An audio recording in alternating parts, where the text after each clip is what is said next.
Bienvenue dans mon monde. Je suis celui qui dit. Et que dis-je? Je dis des histoires que je crois édifiantes. Installez-vous confortablement, fermez doucement les yeux, respirez lentement et laissez-vous glisser dans un demi-sommeil, un espace où le réel devient flou et où l'imaginaire peut enfin parler. L'histoire que je vais vous conter porte en elle mes préoccupations, celles de l'époque où je l'ai écrite. Je les ai soigneusement codées, cachées dans des images que peu de gens devineraient. Peut-être les comprendrez-vous, ou peut-être en trouverez-vous d'autres, celles qui vous appartiennent, cachées dans le secret de votre passé, dans les recoins de votre esprit. Observez-les. Si elles vous troublent, si elles éveillent votre révolte, si elles vous font murmurer des secrets que vous pensiez oublier, alors, ce que mon histoire vous montre, ce que vous avez peut-être toujours su, sans jamais l'admettre. C'est ça, la magie des contes. Le conteur raconte une histoire, et vous en découvrez une autre. Une histoire qui vous est propre, invisible, intime, profonde. Et cette découverte silencieuse vous conduit vers une vie plus lucide, ou du moins vers une conscience plus claire. Et voici maintenant le récit intitulé « La nappe de Delirium Tremens ».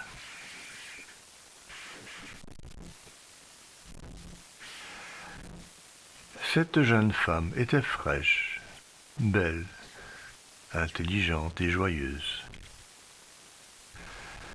Elle aurait fait la fierté de son père, si celui-ci avait encore été vivant. Mais il ne l'était plus. Et elle était seule dans la vie, toute seule, avec un bébé. Un jour qu'elle rangeait la cave paternelle, elle trouva une bouteille de vin couverte de poussière. Elle l'emporta, la déboucha et s'installa à table. À peine en avait-elle bu un verre qu'elle entendit une voix l'appeler. « Jeanne, Jeanne, papa !» s'écria-t-elle. Ce disant, elle sursauta et renversa un peu de vin sur la nappe. C'était une très belle nappe blanche, de délirium très mince. « Jeanne, lui disait son père, que cette nappe sur laquelle tu as versé mon vin devienne le drapeau de ta foi en moi. Couvre-t'en la tête et deviens ma prêtresse. Que cette nappe sur laquelle tu as versé mon vin devienne mon autel. Sors le couteau sacré du tiroir, attrape le chat du voisin et immole-le sur cet autel.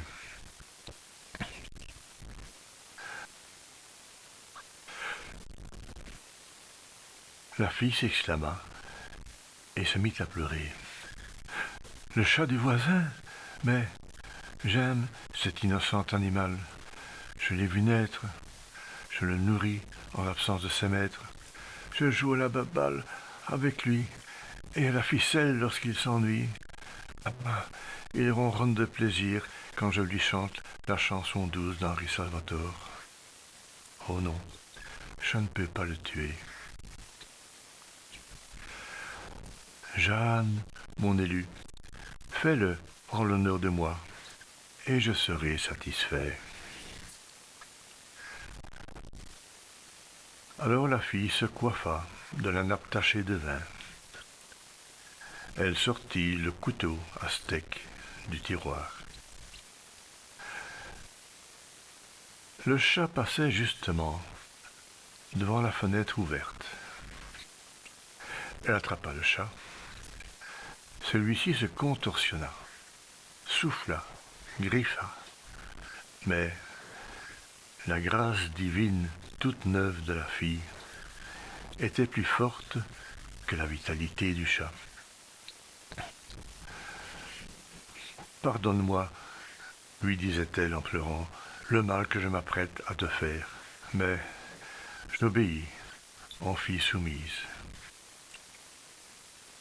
Et elle tenta de lui expliquer l'utilité de sa mort, en mots simples, accessibles à un chat.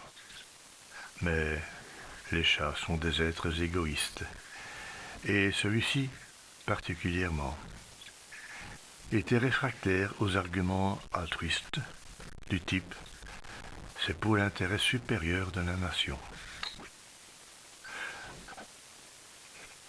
Mais il eut beau se défendre, d'une main, elle l'immobilisa, couché sur l'autel. Puis, ayant puisé un peu de courage dans un autre verre de vin, elle leva son couteau. Elle allait abattre le bras et percer la victime, quand soudain, la voix l'arrêta. « Arrête, Jeanne, Jeanne, retiens ton bras, ne tue pas le chat, j'ai voulu tester ta foi. » La fille libéra le chat. Le chat s'enfuit d'un bond par la fenêtre. « Jeanne, continuait la voix, tu ne pensais pas réellement que j'allais t'imposer de tuer cet innocent animal? Je sais que tu l'as vu naître, je sais que tu le nourris en l'absence de ses maîtres. Du ciel où j'habite et d'où je te vois, je t'ai vu jouer à la ficelle avec lui et à la baballe, et je t'ai entendu lui chanter la chanson douce d'Henri Salvatore. Et la voix de conclure, « Jeanne, immole-moi seulement ton bébé en l'honneur de moi, et je serai satisfait. » « Ah bon, soupira la fille, ah j'aime mieux cela. » Et d'un seul mouvement, calme et doux, elle sortit l'enfant du berceau, le coucha sous la table, leva son bras armé et plongea la lame dans le cœur de l'enfant. La nuit était tombée depuis longtemps. Alors, la fille se coucha et s'endormit. Et elle, qui, pour une raison ignorée, n'avait plus dormi depuis 2 mois, connut enfin une nuit de sommeil ininterrompue et réparatrice. Le lendemain, à l'aube, l'air était léger, le soleil était radieux. Tout sentait le commencement des temps. La fille se leva, fraîche et dispose. Elle eut le besoin irrépressible d'encore parler à son père. Alors, elle se versa un verre de vin. « Jeanne, dit aussitôt la voix. Jeanne, mon élue, couvre-toi la tête et va-t'en annoncer la bonne nouvelle aux voisins. Quelle bonne nouvelle? Demanda la fille. Je te soufflerai la chose, en temps voulu, dit la voix. En fille soumise et obéissante, elle se couvrit la tête de sa nappe de délirium très mince, et elle s'apprêta à aller annoncer la bonne nouvelle. Mais son corps lui rappela que c'était l'heure de donner la tétée au bébé. Alors, par habitude, elle s'approcha du berceau. Il se fait que, de l'autre côté du berceau, la voisine passa la tête par la fenêtre ouverte. « Bonjour » salua la voisine d'un air joyeux. « Oh oh, je vois que c'est l'heure du biberon. » La fille se rappela le sacrifice de la veille. Elle ne savait quelle attitude prendre. Elle était là, de seins nus, prête à nourrir le bébé. La voisine était là, prête à regarder la fille nourrir le bébé.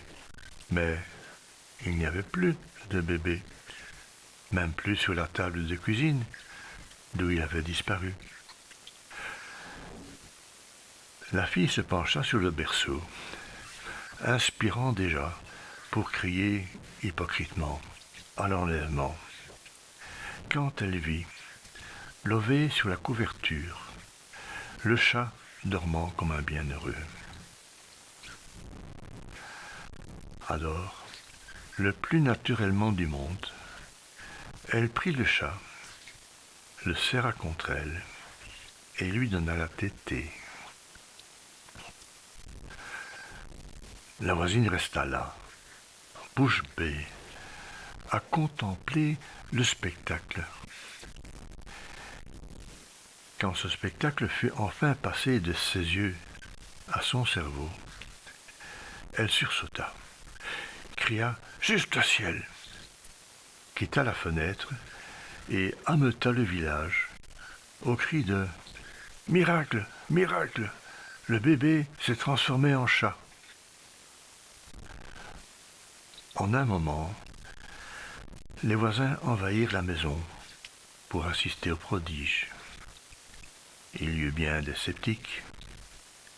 Il y a toujours des sceptiques. Mais quand ils eurent vu le chat téter, et quand ils l'eurent touché et caressé, ils se rendirent à l'évidence. Le bébé s'était métamorphosé en chat. Et puisque tout le monde le clamait, avec tant de conviction, la fille se trouva elle-même convaincue qu'elle tenait effectivement contre elle son bébé adoré, transformé en chat. Et dans un sens, c'était la vérité, car le bébé se trouvait dans l'estomac du chat, où il subissait la mystérieuse chimie de la nature, qui le transformait en chat. Comme dit la loi, pas de cadavre, pas de meurtre.